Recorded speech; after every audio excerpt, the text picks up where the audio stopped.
नमस्कार मित्रांनो. समाजकार्य संशोधन विषयाच्या अभ्यासाच्या अनुषंगाने संशोधनाला प्रत्यक्षात सुरुवात करण्यापूर्वी संशोधकाला संशोधनाची प्रक्रिया सखोलपणे जाणून घेणे अत्यंत आवश्यक आहे. समाजकार्य संशोधनाची प्रक्रिया एखाद्या सामाजिक प्रश्नाचे शास्त्रीय पद्धतीने विश्लेषण करून त्यावर उपाययोजना सुचविण्यावर आधारित असते. या संपूर्ण प्रक्रियेचा पहिला आणि अत्यंत महत्त्वाचा टप्पा म्हणजे समस्या ओळखणे हा होय. कोणतीही सामाजिक अडचण, गरज किंवा विसंगती नेमकी काय आहे, ती कोणत्या समूहाला प्रभावित करते, तिची कारणे काय असू शकतात आणि तिच्या परिणामाची व्याप्ती किती आहे हे स्पष्ट केल्याशिवाय संशोधनाची पुढील दिशा स्पष्ट होत नाही. त्यामुळे समस्येची ओळख हा पहिला टप्पा संशोधन कार्याचा पाया असतो. तर चला मित्रांनो, आजच्या या संशोधनाच्या टप्प्यातील पहिला भाग समस्येची ओळख या संदर्भात आपण विस्तृत माहिती घेऊया. या भागाला सुरुवात करण्यापूर्वी आपण सर्वांनी माझ्या या YouTube चॅनलला जास्तीत जास्त सबस्क्राईब, लाईक आणि शेअर करावे ही आपणा सर्वांना विनंती आहे. मित्रांनो, समाजकार्य संशोधन हे सामाजिक वास्तवाचे वैज्ञानिक पद्धतीने विश्लेषण करण्याचे एक महत्त्वपूर्ण साधन आहे. समाजातील विविध समस्या, गरजा, संसाधने आणि त्यांच्या परिणामाचा अभ्यास करून योग्य उपाययोजना तयार करण्यासाठी संशोधनाची आवश्यकता असते. हे संशोधन केवळ माहिती गोळा करण्यापुरती मर्यादित नसून त्यामध्ये समस्येची ओळख, उद्दिष्ट निश्चिती, तथ्य संकलन, विश्लेषण, निष्कर्ष आणि शिफारशी यांचा समावेश असतो.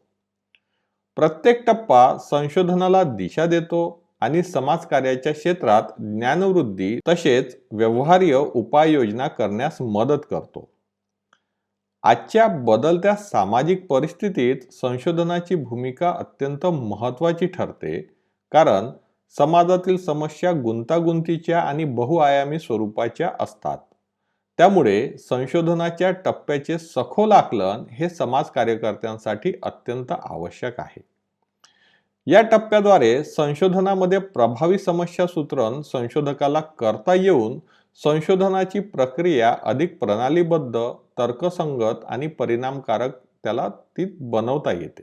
मित्रांनो, संशोधनाची सुरुवात समाजातील विशिष्ट समस्येचे किंवा गरजांना स्पष्टपणे ओळखून संशोधकाला करता येते.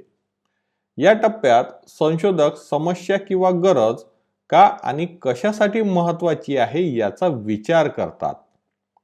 समाजातील एखादी विशिष्ट अडचण, गरज किंवा परिस्थितीचे स्पष्ट निर्धारण या टप्प्यात करून संशोधक संशोधनाची दिशा आणि उद्देश याच टप्प्यावर ठरवतो. जर समस्या योग्य प्रकारे ओळखल्या गेली नाही तर संपूर्ण संशोधनाची गुणवत्ता आणि परिणामकारकता यावर त्याचा विपरीत परिणाम होऊ शकतो. तर या टप्प्यामध्ये संशोधकाला पुढील काही गोष्टींवर अत्यंत सखोलपणे विचार करावा लागतो, जसे समस्या का महत्त्वाची आहे, तिचा समाजावर काय परिणाम होतो, संशोधनातून कोणते निष्कर्ष अपेक्षित आहेत. हा टप्पा संशोधनाच्या संपूर्ण प्रक्रियेला दिशा देतो आणि पुढील टप्प्यांसाठी आधारभूत ठरतो.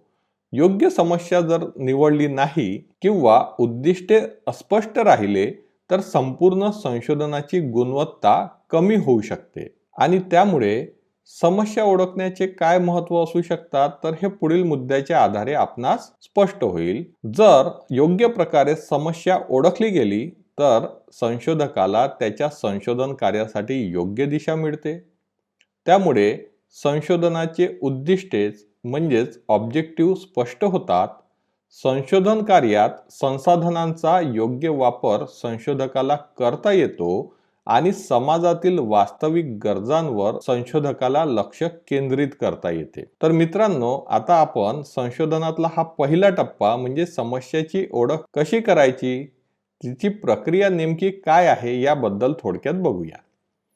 समस्या ओळखण्याकरिता सर्वात प्रथम आवश्यक असते ते म्हणजे संशोधकाचे चिकित्सक निरीक्षण. ज्या ठिकाणी निरीक्षण म्हणजे समाजकार्य संशोधनात समस्येची ओळख करण्यासाठी निरीक्षण आणि प्राथमिक माहिती संकलन हा पहिला आणि अत्यंत महत्त्वाचा टप्पा आहे.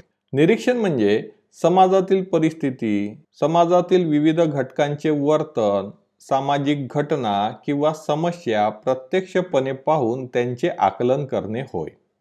संशोधक प्रत्यक्ष संशोधन क्षेत्राच्या वातावरणात जाऊन लोकांचे वर्तन, सामाजिक परिस्थिती, उपलब्ध सुविधा आणि अडचणी यांचा अभ्यास करतो. तसेच निरीक्षण करत असताना त्याचे जे 2 प्रकार आहेत त्याचा सुद्धा संशोधकाने अवलंब करणे आवश्यक आहे. निरीक्षणाचे 2 प्रकार कोणते? तर सर्वात प्रथम सहभागी निरीक्षण.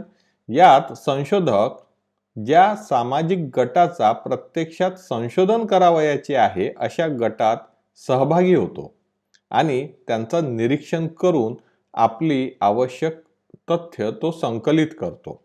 आणि दुसरा निरीक्षणाचा प्रकार म्हणजे असहभागी निरीक्षण होय.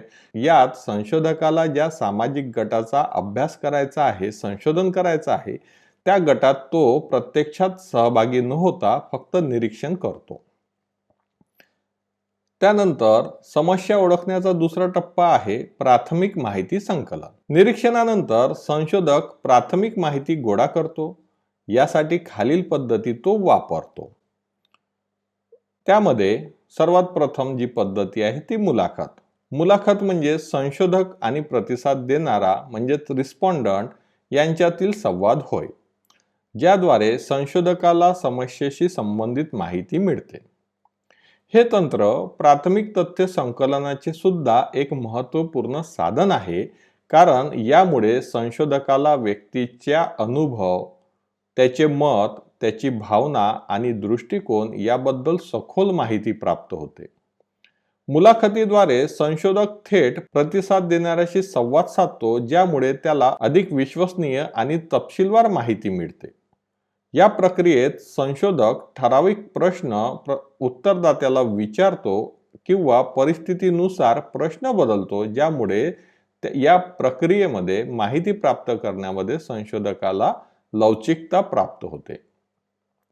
मुलाखतीचे सुद्धा वेगवेगळे प्रकार आहेत, ज्यामध्ये संरचित मुलाखत, अर्धसंरचित मुलाखत किंवा असंरचित मुलाखत असे त्याचे प्रकार पडतात. संरचित मुलाखत ही पूर्वनियोजित असून त्याकरिता माहिती किंवा तथ्य संकलनासाठी संशोधक अनुसूची वापरतो. तर असंरचित मुलाखतीत संवाद हा नैसर्गिक पद्धतीने होतो. मुलाखतीचा मुख्य फायदा म्हणजे संशोधकाला संशोधन विषयाची सखोल माहिती प्राप्त होत असून प्रतिसाद देणाऱ्याच्या भावनिक आणि सामाजिक संदर्भाची समज त्याला प्राप्त होते आणि संशोधन प्रश्न संशोधकाला अधिक स्पष्ट होतात. मात्र मुलाखतीची प्रक्रिया अधिक वेळखाऊ असू शकते आणि संशोधकाच्या पूर्वग्रहांचा परिणाम त्या माहितीवर होऊ शकतो. त्यामुळे मुलाखती घेताना नैतिकता, गोपनीयता, वस्तुनिष्ठता राखणे अत्यंत आवश्यक आहे. त्यानंतर समस्या ओळखण्याचा दुसरा टप्पा आहे सर्वेक्षण. सर्वेक्षण हे सुद्धा प्राथमिक माहिती संकलनाचे एक महत्त्वाचे साधन आहे, ज्याद्वारे मोठ्या प्रमाणावर लोकांकडून संशोधकाला माहिती गोळा करता येते. सर्वेक्षणामध्ये संशोधक पूर्वनियोजित अनुसूची किंवा प्रश्नावली तयार करून ती प्रतिसाद देणाऱ्यांना देतो, ज्यामुळे उत्तरदात्यांचे मत, अनुभव, वर्तन आणि सामाजिक परिस्थितींबद्दल त्याला माहिती प्राप्त होते. सर्वेक्षणाचे मुख्य उद्दिष्ट म्हणजे विशिष्ट समस्येबद्दल व्यापक आणि सांख्यिकीदृष्ट्या उपयुक्त तथ्य प्राप्त करणे होय. सर्वेक्षण हे विशेषतः समाजकार्य संशोधनात अत्यंत उपयुक्त ठरते, कारण यामुळे विविध गटातील लोकांचे विचार आणि अनुभव संशोधकाला एकत्रित करता येत असतात. मित्रांनो, सर्वेक्षणाचे सुद्धा 2 प्रकार असू शकतात. प्रत्यक्ष म्हणजेच फेस टू फेस सर्वेक्षण, जिथे संशोधक व्यक्तींशी संवाद साधतो, आणि दुसरा प्रकार म्हणजे अप्रत्यक्ष, ज्याला आपण ऑनलाईन किंवा पोस्टल सर्वेक्षण असं म्हणू शकतो, ज्या ठिकाणी प्रश्नावली, ईमेल, पोस्ट किंवा डिजिटल माध्यमातून अनुसूची पाठवण्याचे कार्य संशोधक करत असतो. सर्वेक्षणाचे फायदे म्हणजे मोठ्या प्रमाणावर तथ्य जलद गतीने प्राप्त करता येतात, सांख्यिकीय विश्लेषणासाठी सोयीस्कर पद्धतीने तथ्य प्राप्त होतात आणि सर्वेक्षणाच्या माध्यमातून विविध गटांचा सहभाग प्राप्त होतो. मात्र सर्वेक्षणाच्या मर्यादा देखील आहेत, जसे प्रतिसाद देणाऱ्यांच्या प्रामाणिकपणा, प्रश्नावली समजण्याची क्षमता आणि उत्तरदात्यांचे प्रतिसाद दर कमी असणे इत्यादी. सर्वेक्षण तयार करताना प्रश्न स्पष्ट, सोपे आणि वस्तुनिष्ठ असावेत. तसेच नैतिकता आणि गोपनीयता राखणे संशोधकाला अत्यंत आवश्यक असते.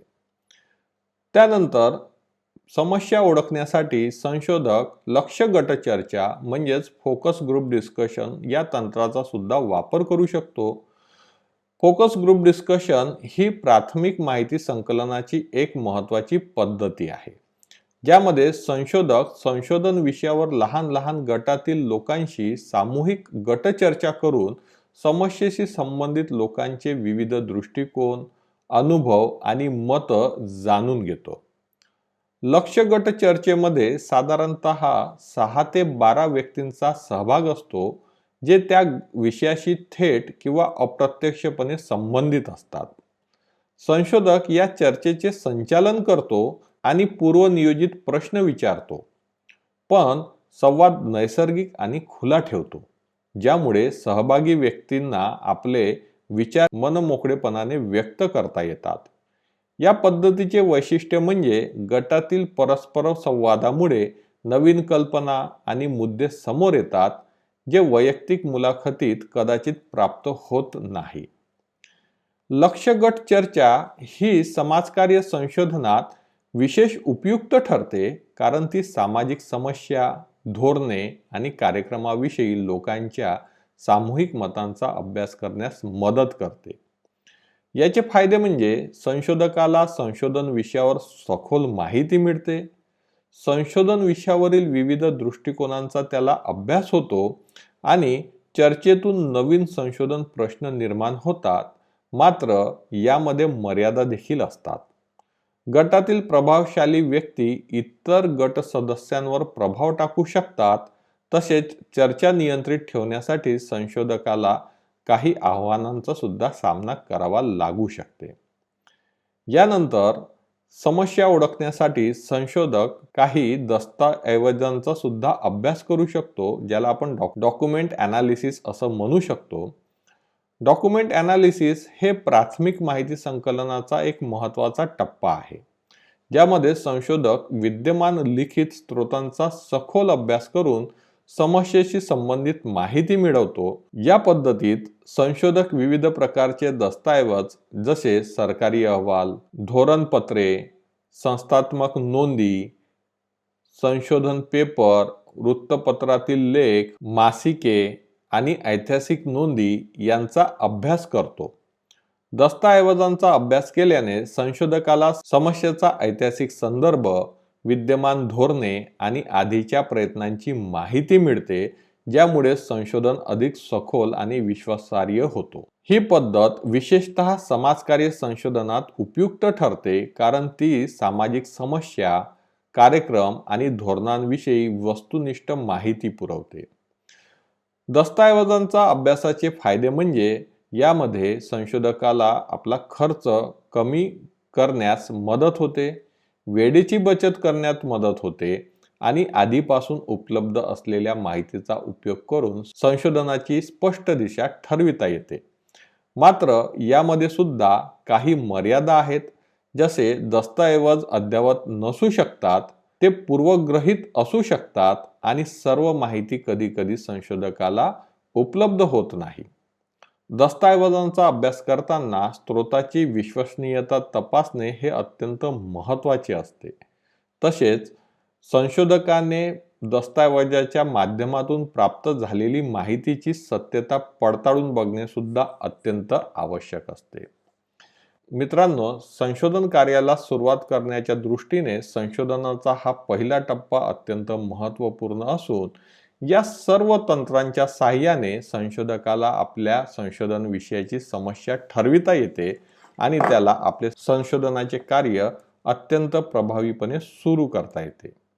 यानंतरचा जो दुसरा टप्पा आहे ते आपण माझ्या या YouTube चॅनलच्या माध्यमातून दुसऱ्या भागामध्ये नक्कीच बघूया. तसेच समाजकार्य संशोधनातील इतर संकल्पनांची माहिती या अगोदरच्या व्हिडिओमध्ये देण्यात आलेली असून त्याची लिंक आपण सर्वांना डिस्क्रिप्शन बॉक्समध्ये उपलब्ध करून देण्यात आलेली आहे.